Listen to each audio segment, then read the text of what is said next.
SSTVಯಲ್ಲಿ ಜಾಹೀರಾತು ನೀಡಲು ಈ ನಂಬರಿಗೆ ಸಂಪರ್ಕಿಸಿ. ಇಲ್ಲಿ ಪ್ರತಿ ನವೆಂಬರ್ಗೆ ಕನ್ನಡ ಧ್ವಜಾರೋಹಣ ಮಾಡೋ ರೀತಿಯಲ್ಲಿ ಮತ್ತೆ ನಿಮಗೆ ಇಲ್ಲಿ ಒಂದು ಸಿಂಹ ಇದೆ, ಅದು ಈ ಹೆಬ್ಬಾಗಿಲಿನ ಮೇಲೆ ಈ ರೀತಿಯಲ್ಲಿ ಇರುತ್ತೆ.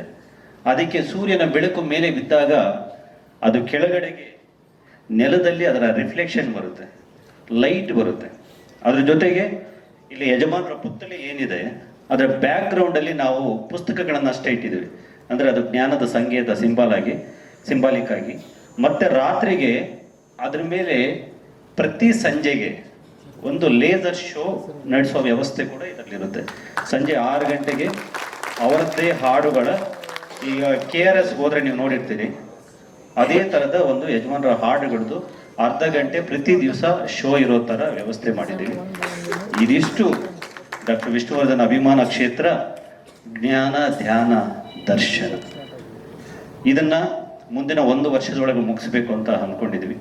ಇವತ್ತು ಸುದೀಪ್ ಸರ್ ಅವರು ಇದನ್ನ ಟ್ವೀಟ್ ಮಾಡ್ತಿದ್ದಾರೆ. ಸುದೀಪ್ ಸರ್ ಇದರ ಬೆನ್ನೆಲುಬಾಗಿದ್ದಾರೆ. ಅವರು ಅಶೋಕ್ ಕೇಣಿಯವರ ಜೊತೆಗೆ ಮಾತನಾಡಿ ಅವರು ಒಂದಷ್ಟು ಹಣವನ್ನು ಕೊಟ್ಟು ಇನ್ನೊಂದಷ್ಟು ಹಣವನ್ನು ಅಶೋಕ್ ಕೇಣಿಯವರು ಬರೆಸ್ತಿದ್ದಾರೆ. ಜೊತೆಗೆ ನಾನು ಉಳಿದ ಹಣವನ್ನು ಹಾಕಿ ಈ ಜಮೀನನ್ನು ಖರೀದಿ ಮಾಡ್ತಾ ಇದ್ದೀವಿ.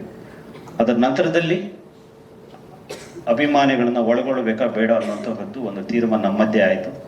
ಕೊನೆಗೆ ಈಗ ಸದ್ಯಕ್ಕೆ ನಾವುಗಳು ಎಷ್ಟು ಜನ ಒಂದಷ್ಟು ಸಮರ್ಥರಿದ್ದೀವಿ ಅಭಿಮಾನಿಗಳೇ ನಾವುಗಳು ಮಾತ್ರ ಇದನ್ನು ನಿರ್ವಹಿಸೋದು ಅಂತ ಅಂದ್ಕೊಂಡಿದ್ದೀವಿ. ಇನ್ನು ಮುಂದಿನ ದಿನಗಳಲ್ಲಿ ಅಗತ್ಯ ಬಿದ್ದಾಗ ಇಡೀ ರಾಜ್ಯದಾದ್ಯಂತ ಕರೆ ಕೊಟ್ಟು ಒಬ್ಬ ನಿವೃತ್ತ ನ್ಯಾಯಾಧೀಶರನ್ನು ಇದಕ್ಕೆ ನೇಮಿಸಿ ಅವರ ಮೂಲಕವೇ ಇದರ ಎಲ್ಲ ವ್ಯವಹಾರಗಳು ಆಗೋ ಥರದ ಒಂದು ವ್ಯವಸ್ಥೆಯನ್ನು ನಾನು ಮಾಡ್ತಾ ಇದ್ದೇನೆ. ಸೊ ಇದನ್ನು ಮುಂದಿನ ಸೆಪ್ಟೆಂಬರ್ 2026 ಸೆಪ್ಟೆಂಬರ್ 17 ಒಳಗಡೆ ಇದನ್ನು ಮುಗಿಸ್ಬೇಕು. ಯಾಕಂತಂದರೆ ಅವರ ಯಜಮಾನರ ಅಮೃತ ಮಹೋತ್ಸವ ಭಾಳ ದೊಡ್ಡ ಮಟ್ಟದಲ್ಲಿ ಮಾಡ್ತೀವಿ ಅಂತ ಅನೌನ್ಸ್ ಮಾಡಿದ್ದೀವಿ. ಬಟ್ ಬೇರೆ ಬೇರೆ ಕಾರಣಕ್ಕೆ ಅದು ಆಗಲಿಲ್ಲ. ಅಮೃತ ಮಹೋತ್ಸವ ಇವತ್ತು ಶುರುವಾಗಿದೆ. ಇದು ಮುಗಿಯೋದು 2026 ಸೆಪ್ಟೆಂಬರ್ 17 ಅಲ್ವಾ?